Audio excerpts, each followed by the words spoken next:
When we talk about the history of Islam in Switzerland, we're really looking at a story that's both recent and deeply connected to broader global changes, migration, economics, and politics of the 20th and 21st centuries. Unlike many other parts of Europe, where Islamic influences go back centuries due to trade, conquest, or colonization, Switzerland didn't see much of a Muslim presence until fairly recently. In fact, before the 20th century, there wasn't a significant Muslim population in Switzerland at all. During the Middle Ages, yes, Islamic science, philosophy, and medicine did influence parts of Europe through trade routes and the Crusades. But Switzerland, being a landlocked and predominantly rural Christian country, remained mostly untouched by that cultural exchange. A few travelers and scholars from the Ottoman Empire may have passed through Swiss regions, but they never settled or established communities. Things began to change dramatically in the mid-20th century after the devastation of World War II. Switzerland, like much of Western Europe, experienced an economic boom and needed workers to support its expanding industries. That's when bilateral labor agreements came into play, most notably with Turkey and Yugoslavia. These agreements opened the doors for thousands of migrant workers to enter the country, many of whom were Muslim. People arrived from places like Turkey, Bosnia and Herzegovina, Kosovo, and Albania. Initially, they were seen as Gastarbeiter, temporary laborers expected to return home eventually. But over time, many of them stayed, brought their families, and planted the seeds of what would become the first real Muslim communities in Switzerland. These communities weren't just a workforce anymore. They were beginning to lay down roots. By the 1980s and 90s, their presence was growing stronger and more visible. With permanent residence came the need for religious and cultural spaces. Prayer rooms began appearing, usually tucked away in basements or industrial zones. Cultural and religious associations were formed, providing support and connection to the younger generations. It was during this period that Switzerland saw the construction of its first official mosques. In 1963, the Mahmud Mosque in Zurich was built by the Ahmadiyya community, marking the very first mosque in the country. Later in 1978, the Petit Sacconex Mosque opened its doors in Geneva, complete with a minaret. This era also coincided with global events that would impact the Swiss Muslim population. The Iranian Revolution in 1979, the war in Bosnia during the early 90s, and ongoing conflicts in the Middle East brought more refugees and asylum seekers to Switzerland. These newcomers added to the diversity within the Muslim population, bringing not just Sunni Muslims, but also Shia, Sufi, and others. The once monolithic image of the Muslim migrant began to dissolve into a more complex, multicultural reality. Then came the 2000s, and with them, new debates about integration, religious visibility, and national identity. By this time, Islam had grown to become the second largest religion in Switzerland after Christianity. This increase in visibility led to public discussions and sometimes controversies about things like headscarves, Islamic education, and whether mosques should be allowed to have minarets. In 2009, these tensions culminated in a national referendum. The question was simple but symbolic. Should Switzerland allow the construction of new minarets? The result was a shock to many. 57.5% of voters said no. The ban passed.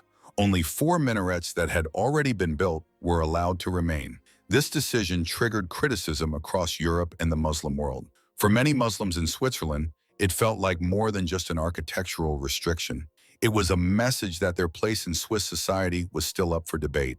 Despite these challenges, the Muslim community in Switzerland has continued to grow, adapt, and contribute. As of 2023 and 2024, Muslims make up about 5 to 6% of the population, roughly 400,000 to 500,000 people.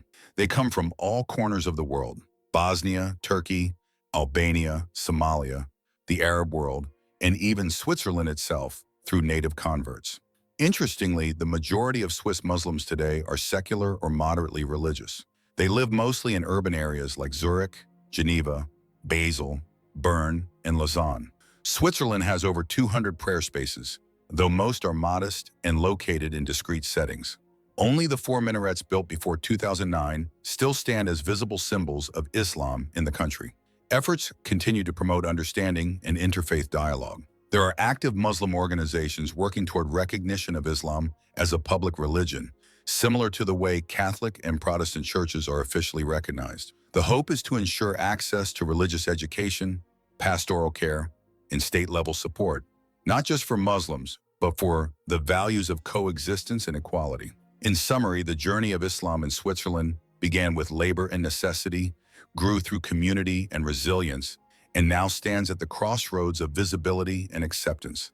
From having no presence at all a century ago to becoming the second largest religion in the country, the story of Muslims in Switzerland is one of quiet perseverance, cultural negotiation, and an ongoing search for belonging. When we look at the numbers today, we see that Islam is no longer a fringe religion in Switzerland. It has become a meaningful and growing part of the country's demographic landscape. As of 2023, Switzerland has a population of around 8.9 million people, and out of that, approximately 430,000 to 450,000 identify as Muslim. That's about 5% of the total population, a significant portion, especially when you consider how new the Muslim presence in Switzerland really is. Now, you might wonder, who are these Muslims? What traditions do they follow? The Swiss government, interestingly, doesn't officially collect census data broken down by Islamic sect, but academic institutions and surveys give us a pretty clear picture. According to estimates, about 85 to 90% of Muslims in Switzerland are Sunni. This is the largest branch of Islam globally as well. Shia Muslims make up around 5 to 8%, and they mostly come from countries like Iran, Iraq, Lebanon, and some communities from Pakistan. There's also a small but active Ahmadiyya community representing about 1 to 2%, and a mix of Sufi, non-denominational, and undisclosed affiliations making up the remaining 3 to 5%. But Islam in Switzerland isn't just about religious affiliation. It's also about ethnic and national diversity. One of the most interesting aspects of the Swiss Muslim population is how multicultural it is. About 35% of Swiss Muslims come from Kosovo, mainly ethnic Albanians, and many of them arrived during the labor migration era or as refugees during the Balkan Wars. Then we have Turkish Muslims, who make up roughly 20% of the community. Their presence dates back to the labor migration period of the 1960s and 70s as well. Bosnians represent around 15%, followed by Muslims from North Macedonia and Albania at about 10%. And then, of course, there's a growing number of Muslims from Arab countries, Syria, Iraq, Lebanon, and from regions like Somalia, Eritrea, and Afghanistan, each contributing to roughly another 10% of the total. Each of these communities brings with them their own traditions, languages, and ways of practicing Islam. For instance, many Balkan Muslims follow Sunni Islam, especially the Hanafi school, and some are influenced by Bektashi traditions, which blend spiritual Sufi practices with Islamic teachings. Turkish Muslims are diverse, with both Sunni and Alevi backgrounds. The Shia Muslims, as I mentioned earlier, mostly have roots in Iran and the Middle East. Now let's talk about where these communities are located. You'll find the largest Muslim populations in Switzerland's major cities, particularly in Zurich, Geneva, Basel, Bern, and Lausanne. These cities are not just centers of economic opportunity. They also offer more multicultural environments, better support networks, and access to religious infrastructure. Most of these cities have mosques, Islamic cultural centers, and even community associations that organize everything from language classes and charity drives to interfaith dialogue events. For example, Zurich and Geneva have large prayer centers and are home to diverse communities, including both Sunni and Shia congregations. Basel has a strong Turkish and Balkan Muslim presence. In Bern, you'll find a growing number of second-generation Muslims who are actively shaping their identity as both Swiss and Muslim. And in Lausanne, the community includes a wide mix of ethnic backgrounds and is particularly active in social and cultural outreach. These communities are supported by local and international organizations, and data from trusted sources like the Swiss Federal Statistical Office, the Pew Research Center, and institutions such as the University of Lucerne and the Zurich Center for Religious Studies help us understand their growth and dynamics.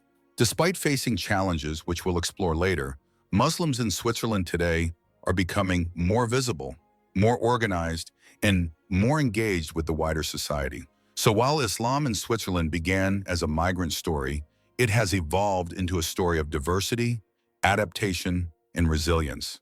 Behind every number is a person, a family, a community trying to balance faith with everyday life in one of the world's most developed and structured societies. And that story continues to unfold. To really understand Islam in Switzerland today, you have to go beyond statistics and history.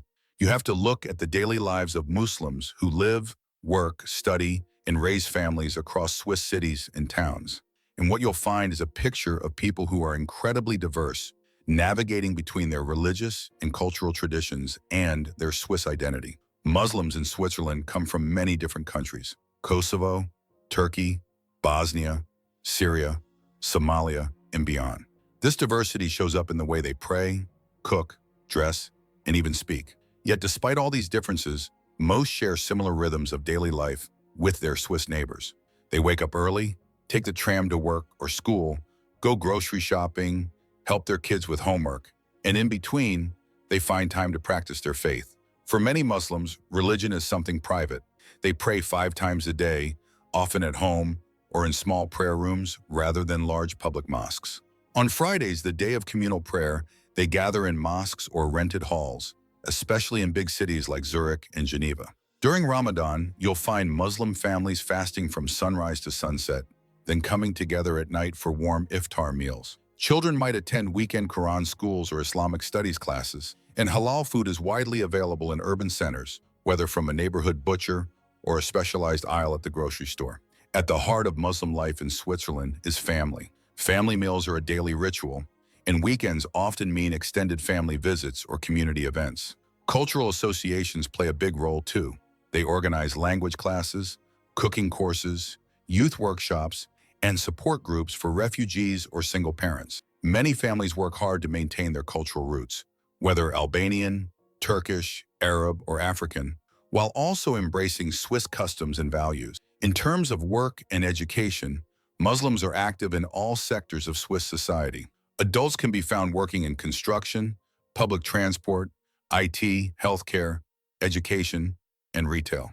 Muslim women, too, are part of the workforce. Some wear the hijab, others don't, and many are juggling careers and raising children just like any other Swiss family. What's especially notable is the younger generation. Many Swiss-born Muslims attend public schools, go to university, speak fluent French, German, or Italian, and are deeply engaged in things like sports, art, digital media, and activism. They're growing up Swiss, but also as part of a global Muslim identity. Now, when it comes to places of worship, most mosques in Switzerland are fairly discreet. Because of space and regulation, you'll often find them tucked away in old warehouses, apartment basements, or community centers. There are very few traditional-looking mosques, and only 4 minarets exist across the country due to the 2009 national ban on building new ones. But inside, these spaces are vibrant hubs, not just for prayer, but for youth programs, social services, and cultural events. In many ways, they function as mini community centers. So where exactly do most Muslims in Switzerland live? They're mainly concentrated in urban and industrial regions, where job opportunities and diverse populations make integration easier. Zurich has the largest Muslim population with a wide mix of backgrounds and many prayer spaces. Geneva, with its international flair, is home to strong Arab and African Muslim communities and several active NGOs. Bern, the capital, has a growing number of Turkish and Balkan Muslim arms. Basel has a rich mix of Turkish, Bosnian, and African communities, while Lausanne is known for its youthful, engaged Muslim population. Smaller cities like St. Gallen, Winterthur, Luzerne, and Aargau are also home to vibrant, well-integrated communities. Muslims in Switzerland are also actively contributing to public life. Many are involved in interfaith dialogue projects, working with Christian and Jewish groups to build mutual understanding. Others are launching businesses, creating digital platforms, or volunteering for humanitarian causes, especially during Ramadan or international crises. Young Muslims are emerging as voices for change in the media, in activism, and in education. But life isn't without its challenges. Some Muslims still face discrimination in job applications, housing, or how they're portrayed in the media. Issues like the hijab, halal slaughter, or religious education can become hot-button political topics. And for many Swiss-born Muslims, there's an ongoing tension: how to balance traditional family expectations with the individualism and liberalism of Swiss society. Identity can be a complex journey, belonging to 2 cultures at once, but not always feeling fully accepted in either. Still, despite these difficulties, the big picture is one of steady progress. Muslims in Switzerland today live lives that are deeply rooted in the everyday.